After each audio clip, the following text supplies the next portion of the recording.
Welcome to Yashu World.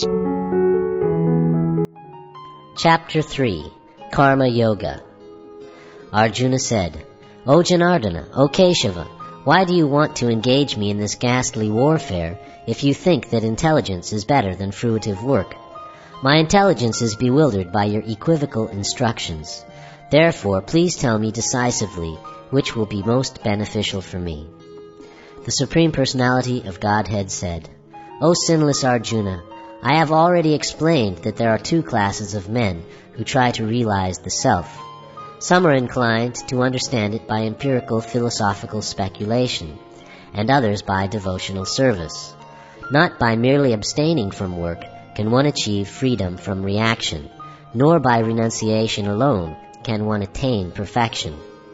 Everyone is forced to act helplessly according to the qualities he has acquired from the modes of material nature. Therefore, no one can refrain from doing something, not even for a moment.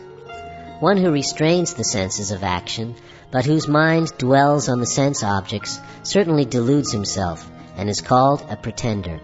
On the other hand, if a sincere person tries to control the active senses by the mind and begins karma yoga in Krishna consciousness without attachment, he is by far superior. Perform your prescribed duty, for doing so is better than not working. One cannot even maintain one's physical body without work. Work done as a sacrifice for Vishnu has to be performed. Otherwise, work causes bondage in this material world. Therefore, O son of Kunti, perform your prescribed duties for his satisfaction, and in that way you will always remain free from bondage. In the beginning of creation, the Lord of all creatures sent forth generations of men and demigods, along with sacrifices for Vishnu, and blessed them by saying, Be thou happy by this yajna, sacrifice, because its performance will bestow upon you everything desirable for living happily and achieving liberation. The demigods, being pleased by sacrifices, will also please you, and thus by cooperation between men and demigods, prosperity will reign for all. In charge of the various necessities of life, the demigods, being satisfied by the performance of yajna, sacrifice, will supply all necessities to you.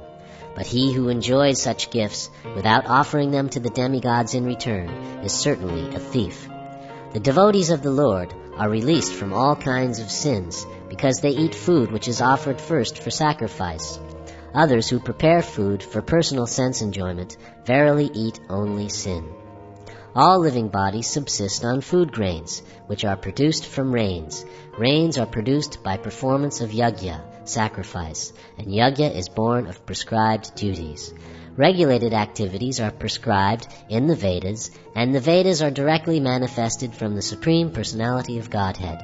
Consequently, the all-pervading transcendence is eternally situated in acts of sacrifice. My dear Arjuna, one who does not follow in human life the cycle of sacrifice, thus established by the Vedas, certainly leads a life full of sin. Living only for the satisfaction of the senses, such a person lives in vain.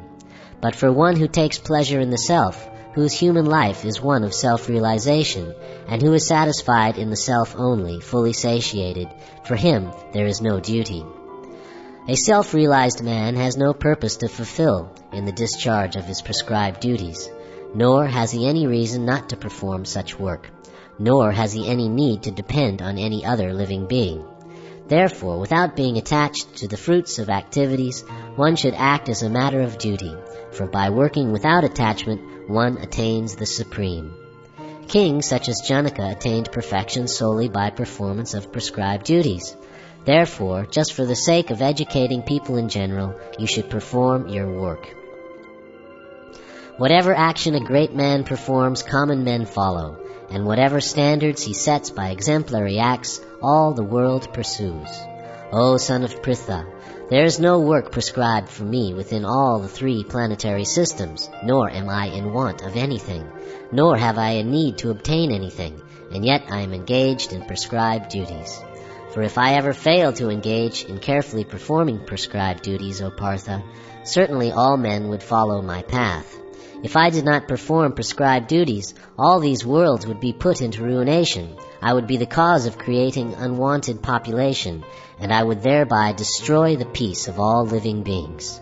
As the ignorant perform their duties with attachment to results, the learned may similarly act, but without attachment, for the sake of leading people on the right path. So as not to disrupt the minds of ignorant men attached to the fruit of results of prescribed duties, a learned person should not induce them to stop work. Rather, by working in the spirit of devotion, he should engage them in all sorts of activities for the gradual development of Krishna consciousness.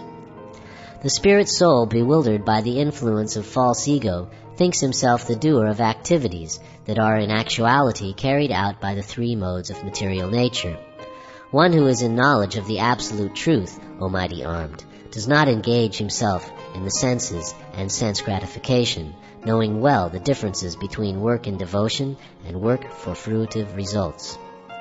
Bewildered by the modes of material nature, the ignorant fully engage themselves in material activities and become attached, but the wise should not unsettle them, although these duties are inferior due to the performer's lack of knowledge. Therefore, O Arjuna, surrendering all your works unto me, with full knowledge of me, without desires for profit, with no claims to proprietorship, and free from lethargy, fight. Those persons who execute their duties according to my injunctions, and who follow this teaching faithfully without envy, become free from the bondage of fruitive actions. But those who out of envy disregard these teachings and do not follow them are to be considered bereft of all knowledge, befooled, and ruined in their endeavors for perfection.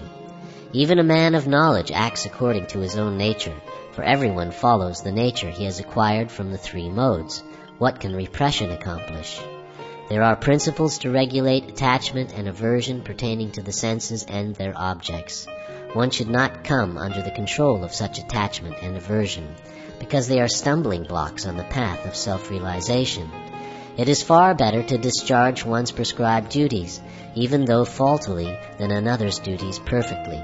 Destruction in the course of performing one's own duty is better than engaging in another's duties, for to follow another's path is dangerous. Arjuna said, O descendant of Vrishni, by what is one impelled to sinful acts, even unwillingly as if engaged by force? The Supreme Personality of Godhead said, It is lust only, Arjuna, which is born of contact with the material mode of passion and later transformed into wrath, and which is the all-devouring sinful enemy of this world. As fire is covered by smoke, as a mirror is covered by dust, or as the embryo is covered by the womb, the living entity is similarly covered by different degrees of this lust. Thus, the wise living entity's pure consciousness becomes covered by his eternal enemy in the form of lust, which is never satisfied and which burns like fire. The senses, the mind, and the intelligence are the sitting places of this lust. Through them, lust covers the real knowledge of the living entity and bewilders him. Therefore, O Arjuna, best of the Bharatas, in the very beginning curb this great symbol of sin, lust, by regulating the senses, and slay this destroyer of knowledge and self-realization. The working senses are superior to dull matter. Mind is higher than the senses. Intelligence is still higher than the mind. And he, the soul, is even higher than the intelligence. Thus, knowing oneself to be transcendental to the material senses, mind, and intelligence, O mighty armed Arjuna, one should steady the mind by deliberate spiritual intelligence, Krishna consciousness, and thus, by spiritual strength, conquer this insatiable enemy known as lust. Yashu World. Please like, share, comment, and subscribe.